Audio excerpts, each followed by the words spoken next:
Tu sais ce que ça veut dire. On est dimanche. En tout cas, j'espère que la vidéo sortira un dimanche, mais ça veut dire thread d'horreur Reddit. Là, on va voir 3 histoires qui ne sont pas sur le thème de la forêt comme la semaine dernière. Ça va être des histoires plus diverses qui vont aborder des choses assez différentes. Vraiment, là, j'ai voulu faire des histoires qui n'ont aucun rapport. On va voir une histoire en forêt, parce que visiblement, les threads Reddit, ça se passe pas mal en forêt. On va voir une histoire de babysitting, un classique, et on va voir également une petite histoire de stalker. Mais c'est pas du stalker comme on peut l'imaginer, quelqu'un qui se fait suivre dans la rue ou quoi que ce soit. Là, ça va être quelqu'un qui va avoir des petits problèmes, en tout cas qui va le découvrir chez lui. J'espère que ce petit programme vous plaît. Moi, en tout cas, les histoires, ce sont des histoires que j'ai fortement appréciées. D'ores et déjà, si vous appréciez le petit programme, n'hésitez pas à liker la vidéo, n'hésitez également pas à vous abonner à la chaîne. Et nous, on est parti pour se plonger dans ces threads d'horreur Reddit. On va commencer avec l'histoire de Max. Max était parti avec sa petite amie pour aller marcher et potentiellement camper dans la forêt. Depuis le début, en arrivant sur place, la petite amie de Max avait un mauvais pressentiment. Elle avait pas du tout envie de s'aventurer dans la forêt. Elle se disait ok pour y être de jour, mais y camper, y rester de nuit, là c'est un peu plus compliqué. Il savait déjà où il voulait s'installer, mais il fallait qu'il marche un petit peu. Et à mi-chemin de cet endroit, alors que le soleil se couchait et que la lune commençait à montrer le bout de son nez, eh bien on voyait plus forcément grand chose. En fait, le chemin était de base assez dense, en tout cas on le voyait bien et au fur et à mesure du temps on le voyait de moins en moins, donc de nuit on le voyait plus du tout. Quelqu'un aurait beaucoup de mal s'il ne connaît pas les lieux à retrouver sa route. À un moment donné, alors que le couple est en train de marcher, il remarque une petite lueur plus loin sur le chemin qu'ils empruntent. Ça ressemble à une lueur de lampe, une lampe de poche, et donc curieux, Max et sa copine pointent leur lampe à eux en direction de cette fameuse lueur. Sauf que dès qu'ils le font, la lueur, elle s'enlève. C'est-à-dire que la personne qui avait cette lampe de poche, qui était à l'origine de cette lumière au bout du chemin, a remarqué qu'on l'avait pointée avec la lumière et du coup, poum, il l'a éteint direct comme s'il ne voulait pas se faire voir. Max et sa copine, un peu hésitants, faut bien se l'avouer, patientent un petit peu et après ils se disent bon, c'est peut-être quelqu'un qui a juste fait demi-tour, c'est pour ça qu'on voit plus la lumière, continuons notre chemin. Alors qu'ils se retrouvent un peu plus près de là où ils avaient vu de la lueur, là ils ont les deux un super mauvais pressentiment. Parce que là, ce qui se dit, c'est qu'il y a quelqu'un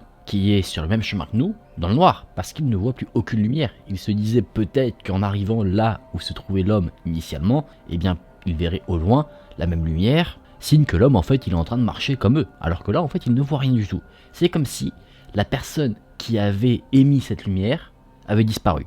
Il se rapproche encore, et il ne voit toujours rien. Il ne voit personne, mais il trouve quand même quelque chose. Ce qu'il trouve, c'est un sac à dos qui se tenait bien droit sur le sol. C'était pas un sac à dos qu'on avait genre jeté et on s'était barré en courant. Il avait été placé là, vraiment, avec précaution. Max et sa copine se disent la personne qui était à l'origine de la lumière est sûrement le propriétaire de sac. Et s'il a laissé ce sac ici, c'est qu'il est pas loin. Il décide donc de scruter les alentours pour voir s'il ne voit personne. Et effectivement, il n'y a personne.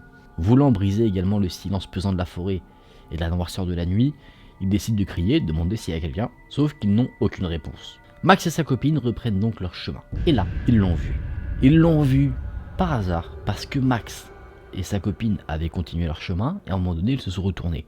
Et c'est en se retournant qu'ils l'ont vu, à l'emplacement où ils avaient trouvé le sac à dos. Cette fois-ci, ils voyaient un homme, ils ne savaient pas dire s'il était grand ou petit, mais il semblait courbé. Et le sac à dos n'était plus sur le sol, il était sur son dos. L'homme était parfaitement immobile, face à Max et à sa petite amie. Max décide de prendre les choses en main. Il se pisse dessus, mais il ne veut pas le montrer. Du coup, avec sa lampe, il éclaire l'homme et il essaye un peu de briser le silence. Il dit « Comment ça va, mec ?» Il essaye de se faire le mec sympa. Sauf que cet homme, bien qu'il avait été remarqué, n'a dit aucun mot. Il restait là, totalement immobile. Mais cette fois-ci, Max arrive à voir un peu plus l'homme parce que cette fois-ci, il est éclairé de sa lampe de poche. Et Max nous dit qu'en fait, cet homme avait l'air en colère. Max, lui, était en train d'éclairer l'homme, mais pas sa petite amie. Sa petite amie, elle, éclairait également dans sa direction, mais elle éclairait un peu autour de l'homme, pour voir un petit peu s'il n'y avait pas quelque chose d'autre, peut-être une deuxième personne, dans la forêt. Mais ce que sa lumière a révélé, c'est bien pire. À côté de l'homme, il y avait une super grosse hache. Et non, ce n'était pas une petite hachette pour essayer de débroussailler un petit peu le coin, parce que l'homme voulait s'aventurer dans la forêt. C'était vraiment une hache bien massive. Et c'est là, après cette observation, que l'homme, apparemment dangereux du coup, va commencer à bouger. Il ne va pas bouger dans un sens plus rassurant. Il va regarder le sol, déplacer son regard vers la hache et il va la saisir. mais très lentement. Une fois qu'il a en main, l'homme commence à marcher totalement sereinement vers Max et sa copine. Là, plus le temps d'être sympa. Max et sa copine se barrent en sprintant.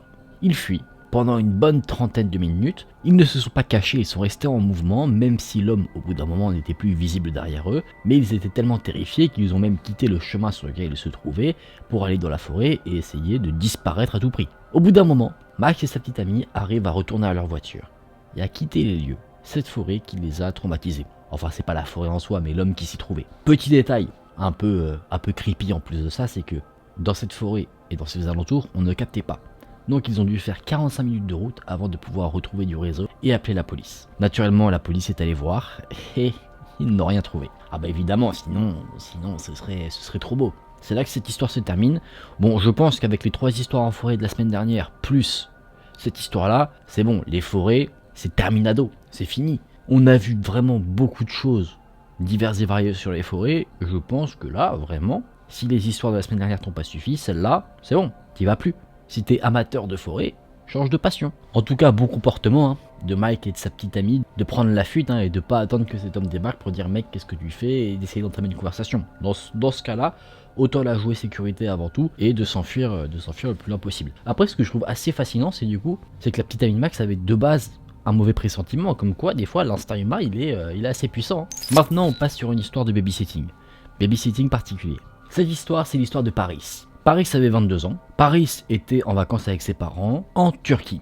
Elle se trouvait dans une sorte de club med, vous savez, un club comme ça, un peu all-inclusive, mais un truc assez petit. Il y avait, comme dans ce genre d'endroit, plein d'activités tous les jours qui permettaient en soi de faire des rencontres en incluant tous les vacanciers qui se trouvaient dans ce club. C'était des trucs dans la piscine, des compétitions, ce genre de choses. Il y avait également un restaurant commun pour tout le monde et du coup ça créait du lien entre les différents vacanciers, ce qui fait que les gens avaient échangé un peu entre eux, chacun connaissait un peu les noms de tout le monde. Et justement, dans tout ce monde-là, il y avait un jeune garçon anglais du nom de Danny. Danny ne semblait pas super vieux, mais il avait 2 enfants. Ses enfants avaient entre 2 et 4 ans et tout le monde était plutôt sympathique à son égard. Tout le monde avait tendance à apprécier sa petite famille parce que Danny était un père célibataire qui s'occupait de ses 2 enfants. En plus de ça, la famille semblait très sympathique, donc personne ne se posait la moindre question sur eux. Tout le monde avait l'air plutôt à l'aise en leur compagnie, tout le monde était courtois avec eux. C'était vraiment une petite famille qui ressortait un peu du lot par rapport aux autres vacanciers. Alors que Paris était en train de retourner vers sa chambre, un des vacanciers l'a interpellé pour lui demander si elle pouvait aider Danny. Il fallait l'aider à accompagner ses enfants en haut des escaliers du club, notamment dans leur chambre, parce que en fait, ils avaient été sévèrement brûlés. Pas un truc très grave, mais en fait, ils avaient pris un gros coup de chaud et en plus de ça, des coups de soleil. Donc, ils étaient assez turbulents.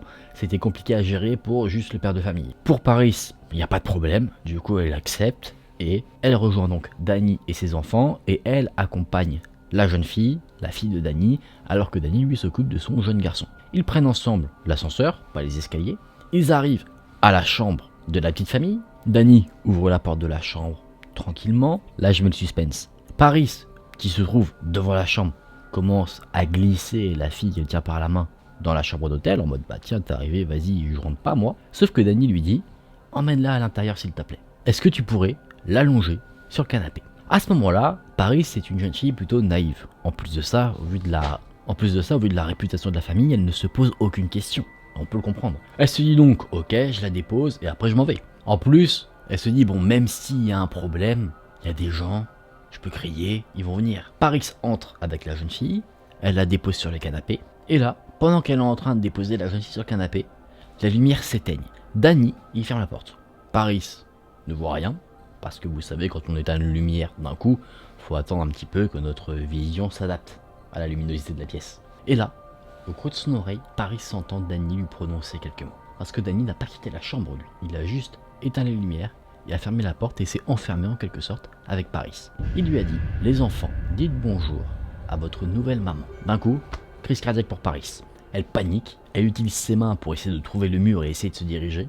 Elle cherchait l'interrupteur de la lumière pour pouvoir allumer la lumière et se barrer le plus loin possible. Elle entend Danny dire « Mais attends, reste regarder la télé avec nous ». Mais avec une voix très creepy, vous savez, c'était pas une proposition très saine. Finalement, Paris arrive à trouver la poignée de porte, non pas l'interrupteur. Elle ouvre la porte et elle se casse très loin. Paris se précipite au rez-de-chaussée, là où il y avait le plus de monde. Elle est en panique, elle pleure. Elle retrouve ses parents, elle raconte ce qui s'est passé.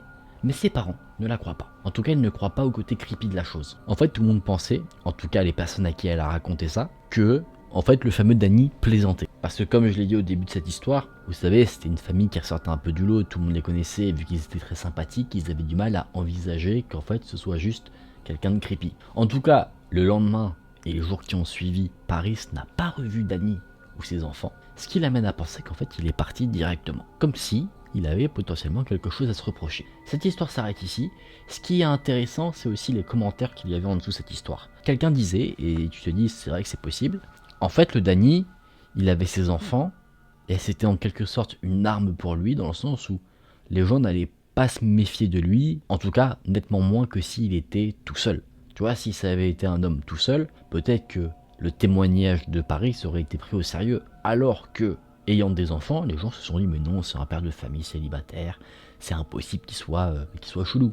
Du coup ouais, il y a deux trucs totalement fous dans cette histoire. La première, c'est bien sûr ce qui est arrivé à Paris, la deuxième, qu'on ne la croit pas. Ça c'est malheureux. De quoi créer un second trauma à Paris vis-à-vis de ces événements. Tu te dis, à la suite de ça, si jamais il lui arrive encore quelque chose de creepy ou qu'il la mette mal à l'aise, elle n'osera plus en parler parce qu'elle se dit je vais pas en parler, personne va me croire. Parce que quand j'en avais déjà parlé avant, on m'a pas cru. Tu vois, donc ça c'est malheureux ce genre de situation aussi.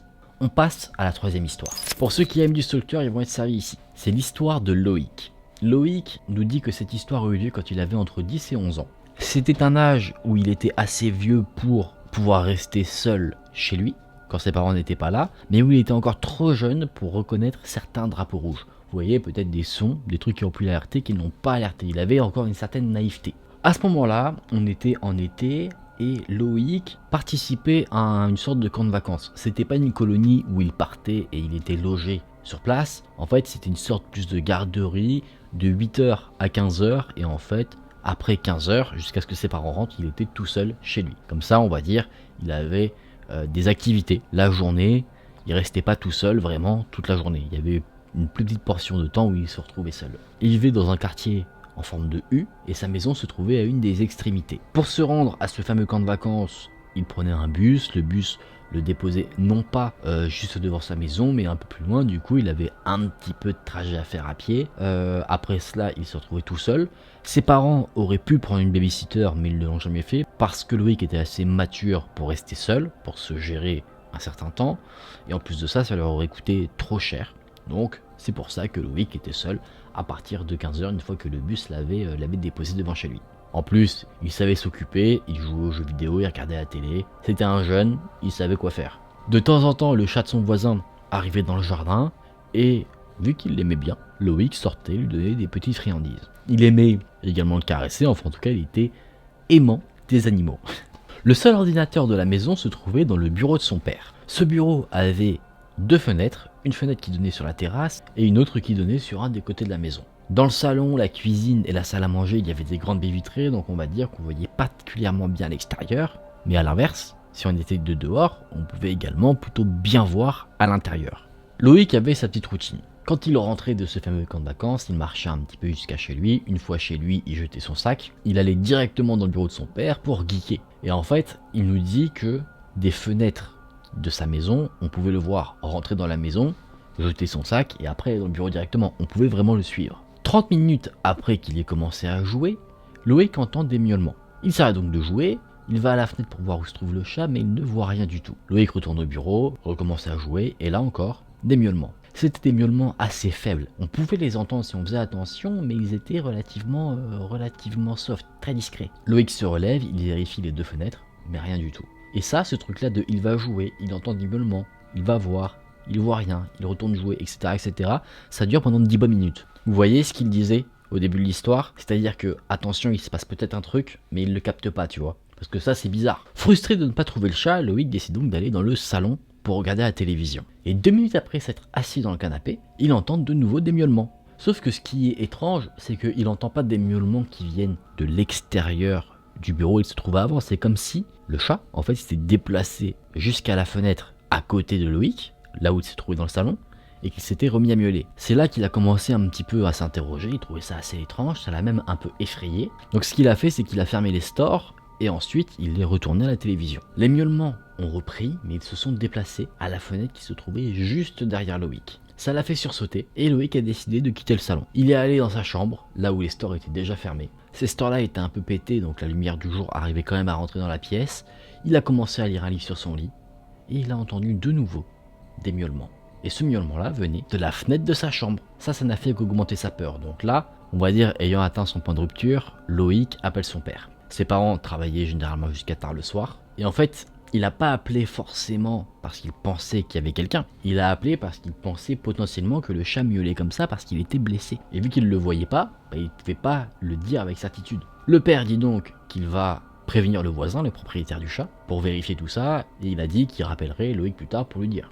10 minutes plus tard, Loïc reçoit effectivement un appel de son père. Son père lui dit qu'il va rentrer du travail. À sa voix, il n'a pas l'air apeuré, il dit juste qu'une réunion s'est annulée et que du coup il peut rentrer plus tôt. Le père est rentré et c'est au bout de quelques minutes, ou peut-être même quelques heures, que Loïc s'est dit tiens c'est marrant, depuis que mon père est rentré, j'ai plus entendu un seul miaulement. Et c'est là qu'on va faire un bond dans le temps. Je ne sais pas de combien de temps, mais en tout cas cette histoire est revenue dans la tête de Loïc. Loïc parlait avec son père, a dit tu te rappelles, quand le chat me suivait partout, c'était quand même assez chelou. Et en fait, le père, il est rentré pas parce qu'une réunion s'était annulée, il est rentré parce que le voisin, il a fait des découvertes inquiétantes. Du coup, on remonte dans le temps, au moment des faits. Le père avait effectivement appelé le voisin est venu pour vérifier que son chat n'était pas blessé, sauf que ce qu'il a trouvé, ce sont des empreintes de pas humaines, des empreintes de chaussures qui faisaient le tour de la maison. Elles n'étaient jamais devant les fenêtres, toujours près du mur, vous savez, mais à côté des fenêtres. Comme ça, si quelqu'un regardait par la fenêtre, il ne pourrait rien voir. Ce que le père explique du coup, c'est que quelqu'un a traqué Loïc dans sa maison en le suivant peu importe où il allait. Détail encore plus effrayant, les traces de pas n'étaient pas de taille similaire. Donc il y avait plusieurs personnes qui rôdaient autour de la maison de Loïc. Ils avaient dû voir que Loïc était rentré chez lui tout seul. Facile à voir quand tu le vois rentrer une fois que le bus a déposé. Le voisin, après avoir vu ses marques, a prévenu le père, évidemment. Le père est venu, il est rentré directement, il a fouillé la maison, l'extérieur, mais il n'a rien trouvé. Le seul truc, c'est que les empreintes se dirigeaient autour de la maison, mais ensuite ont pris la direction des bois, et à un moment donné, ont perdu leurs traces. La police n'a pas été appelée parce que, à part des empreintes, rien d'autre n'a été trouvé, pas d'homme, rien du tout. Le père, lui, avait pris quelques congés pour rester avec son fils le reste de la semaine au cas où, sans jamais lui dire à ce moment-là ce qui s'était passé. Et du coup, conclusion de cette histoire, c'est que des personnes ont essayé d'attirer Loïc en dehors de chez lui. Ils ont dû l'observer assez longtemps pour savoir qu'il avait pour habitude de sortir pour aller caresser un chat, d'où le fait qu'ils imitent des miaulements. Et en fait, ils attendaient juste qu'il sorte pour faire on ne sait pas quoi. Très certainement l'enlever. Et pourquoi faire derrière, ça, on ne le sait pas. Et plutôt tant mieux d'ailleurs. Sacrée histoire, n'est-ce pas?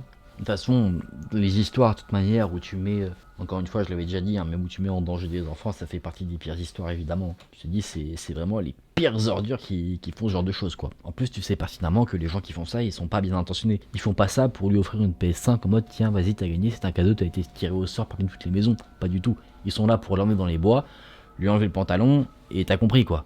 Ou faire du trafic d'enfants, ce genre de choses. Je pense, ça c'est mon avis, qu'ils auraient quand même dû appeler la police, tu vois, pour au moins prévenir qu'il y a ce genre de choses qui se passent dans la ville. Comme ça, peut-être que les gens pourraient être plus attentifs. Tu vois, là, ils appellent pas la police. Personne ne sait, sauf s'ils en parlent, qu'il y a des mecs qui rôdent autour de maisons et qui essaient de duper des enfants. Imagine, t'as quelqu'un dans une autre maison, dans un autre quartier, exactement comme Loïc, qui est chez lui, seul, pendant une certaine période.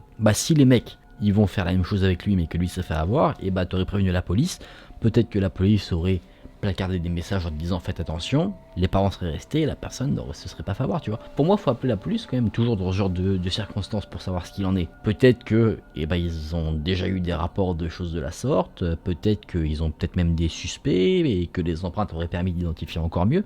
Toi, tu sais pas tout ça, donc c'est un peu dommage, je trouve. Bon les amis, on en a fini pour ces 3 histoires, j'espère qu'elles vous ont plu. On va se remettre dans une ambiance plus chill pour débriefer de la vidéo.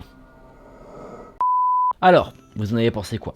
Moi j'ai trouvé que c'était des histoires assez folles. Parce que ce sont des situations, tu vois, genre moi souvent quand je lis les threads Reddit, je me dis, c'est pas des situations de danger que j'imagine, tu vois, genre c'est toujours des découvertes. Tu vois, genre le truc des personnes qui rôdent autour de la maison dans la dernière histoire, je me dis, ça me parle pour un cambriolage, tu vois. Mais après, pour un enlèvement d'enfant, ça c'est inattendu, tu vois, genre je m'attendais pas à ce genre de comportement. Pareil, le truc là avec l'histoire de Danny dans le club de vacances, tu vois, genre c'est ce genre de truc, ça te tombe dessus, tu vois, tu t'y attends pas du tout. C'est ça aussi qui est fascinant, c'est qu'il y a aussi une certaine dose de surprise dans les threads Reddit, de surprise effrayante, qui, d'un côté, il y a un côté un peu addictif, tu vois, genre t'as toujours envie de savoir, tu vois, ce qui se passe, quel va être le truc effrayant, qu'est-ce qui va se passer, tu vois. Donc, je suppose que c'est pour ça aussi d'ailleurs que vous aimez ça aussi, hein. Mais ouais, c'était des histoires folles. Fort heureusement, tous ceux qui ont raconté leur histoire s'en sont sortis sans séquelles, à part des séquelles psychologiques. Mais bon, on va dire que le pire a à chaque fois été évité, donc ça c'est plutôt cool. Les amis, j'espère que la vidéo vous a plu. Si c'est le cas, n'hésitez pas à liker la vidéo et à vous abonner à la chaîne. On se dit à très vite dans une prochaine vidéo. Prenez soin de vous, c'était Aiken. Salut!